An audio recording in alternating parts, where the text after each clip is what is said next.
Welcome back, everyone. Let's jump straight into today's explainer, because what we're looking at is nothing short of a massive, franchise-altering earthquake in Detroit. We are going to break down the sheer domino effect that is currently unraveling the Red Wings organization.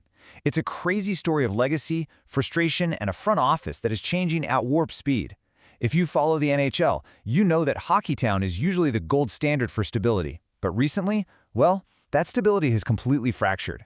We're going to map out exactly how the Red Wings managed to simultaneously lose their legendary general manager and completely alienate their homegrown captain. To understand how things got this bad, we actually have to start with one staggering number, and that number is 10. That is Detroit's current playoff drought. 10 consecutive years without a single game of postseason hockey. And you know what's really fascinating is that this one number acts as the absolute root cause for all of the front office drama we're about to unpack. I mean, prior to 2016, this was a franchise that punched its playoff ticket for 25 consecutive seasons. A 10-year drought? That is currently the longest active postseason dry spell in the entire NHL. The pressure from a full decade of failure has just finally boiled over. And that boiling point brings us to the climax of this explainer. In the exact same summer, we're talking literally just weeks apart here, the unthinkable happened in Detroit. Franchise legend Steve Yzerman abruptly stepped down as general manager, and native Michigander and team captain Dylan Larkin formally demanded a trade. It's a total in medias res climax for the organization. The two absolute central pillars of the franchise's identity are suddenly heading for the exit doors at the exact same time. But to really grasp how this built up to a breaking point, we need to rewind and start with the man who built Hockeytown's modern legacy in the first place. It's almost like looking at two completely different careers. As a player, Steve Yzerman had a legendary Hall of Fame run. He spent 22 years wearing the winged wheel, and he was the captain who delivered 3 Stanley Cups to the city. But when we look at his tenure as an executive, it paints a very different picture. GM Yzerman spent 7 seasons at the helm, and in all 7 of those seasons, the team completely missed the playoffs. Despite pulling off some undeniably sharp draft picks, the roster just couldn't get over the hump when it mattered down the stretch. And ultimately, that failure to launch led to this incredibly difficult separation of duties. That lack of results culminated in a pretty stark admission from Red Wings CEO Kris. He put it bluntly, stating, "Clearly, we are not where we and our fans expect to be as an organization." So as a result, Yzerman is transitioning out of the GM chair and moving into a senior advisor role to Ilitch.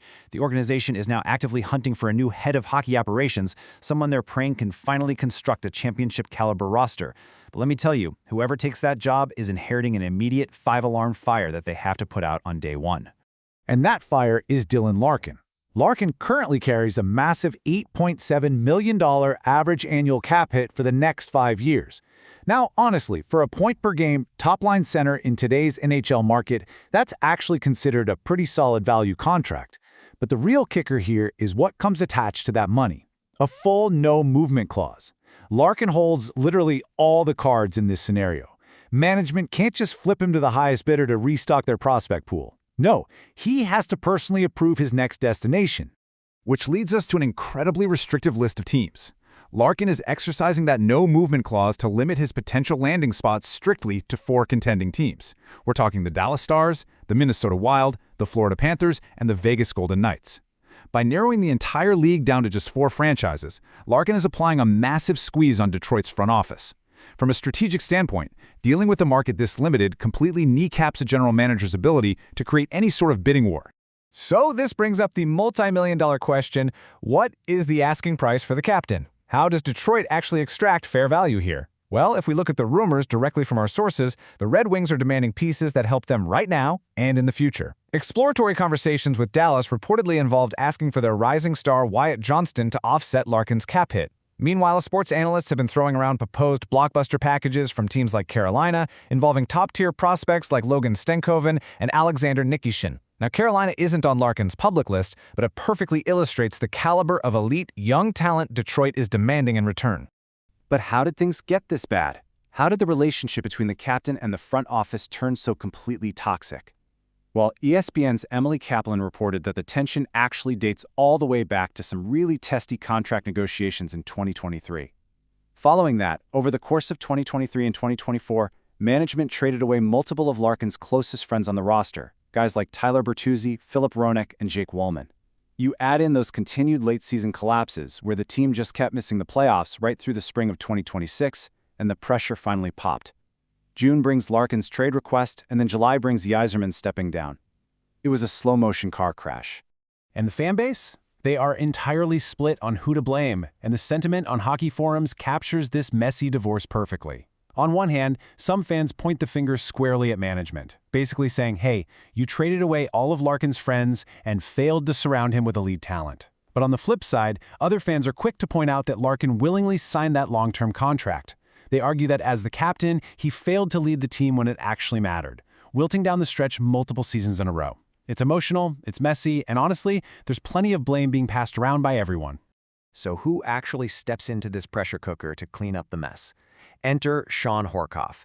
The former Edmonton Oilers captain has been quietly building a massive reputation behind the scenes in Detroit's front office. With Yzerman stepping aside, Horcoff has emerged as the prime candidate, the heir apparent, really, to fill that general manager vacancy. Let's take a look at exactly why he is so highly regarded around the league. Horcoff hasn't just been handed the keys, he's made a very steady, calculated climb through the organization. After retiring as a player, he didn't just jump right into the big chair. In 2016, he started out as Director of Player Personnel. From there, he took over as the GM of Detroit's minor league affiliate, the Grand Rapids Griffins. Then, by 2022, he earned a promotion to Assistant GM of the Red Wings. As he noted himself, he got a priceless education working directly under two veteran GMs, Ken Holland and Steve Yzerman. He has literally been groomed for this exact moment. And honestly, the results of that grooming speak for themselves. During his time overseeing player development, Horcoff successfully cultivated elite talent like Lucas Raymond, Moritz Seider, Simon Edvinsson, Jonathan Bergen, and goaltender Sebastian Casa. This specific group of guys, they are the young core that serves as the absolute bedrock for the Red Wings' future. Horcoff's track record of developing these high draft picks in Grand Rapids and smoothly transitioning them to the NHL makes him uniquely qualified to steer the ship through the rest of this rebuild. Now, if Horcoff, or frankly whoever takes the job, gets the official nod, they are inheriting a really fascinating financial situation. Detroit is currently sitting on a massive $19.6 million in projected cap space for the 2026-27 season, but they have some immediate, crucial decisions to make. First up, they absolutely have to sign cornerstone restricted free agent defenseman Simon Edvinsson. Then they have to make tough calls on key unrestricted veteran free agents like Patrick Kane and David Perron. The new architect is going to have a massive war chest, for sure, but they have absolutely zero margin for error. Which leaves us with this final, provocative thought. How will Hockeytown rebuild its legacy with a brand new architect, a vacant captaincy, and those very deep pockets? The dominoes have already fallen.